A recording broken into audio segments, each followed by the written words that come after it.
आली ब्लॉक अधीन नुआगाँ cluster cluster स्तरीय शिक्षण सामग्री प्रस्तुति कर्मशाला सीआरसीसी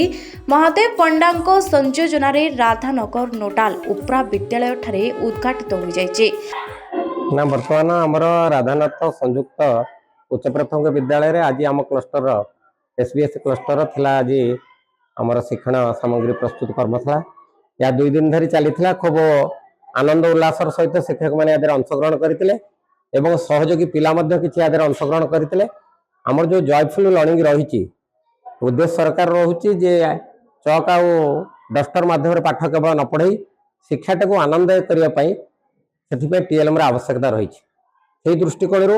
जदिव आम श्रेणी कोठार करुँच ये गोटे वार्षिक उत्सव भली क्लस्टर लेवल सबु स्कूल को एकाठी करी ये कर्मशाला करा परस्पर शिक्षक निजर नॉलेज शेयरिंग कर पिला निजर नॉलेज शेयरिंग कर टॉपिक बेस्ड कौन भल हो पार से प्रयास जारी रही आम लक्ष्य करुचु दीर्घ 10-15 वर्ष भितर शिक्षक ये सामर्थ्य बढ़ी एवं श्रेणी कोठार ये शिक्षादान बहुत आनंददायक हो पार। ए कर्मशाला रे मुख्य अतिथि भावे बीआरसीसी ज्योति पुष्पा महांती सम्मानित अतिथि भावे प्राथमिक शिक्षक संघर सभापति सुकांत कुमार लेंका अवसर प्राप्त प्रधान शिक्षक क्षीरोद महांती अवसर प्राप्त शिक्षक गोविंद नायक वरिष्ठ शिक्षक अक्षय दास प्रमुख जोग देथिले। हमर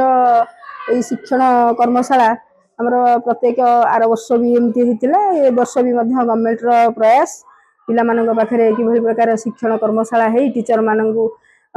कर्मशाला रे जोग दे से माने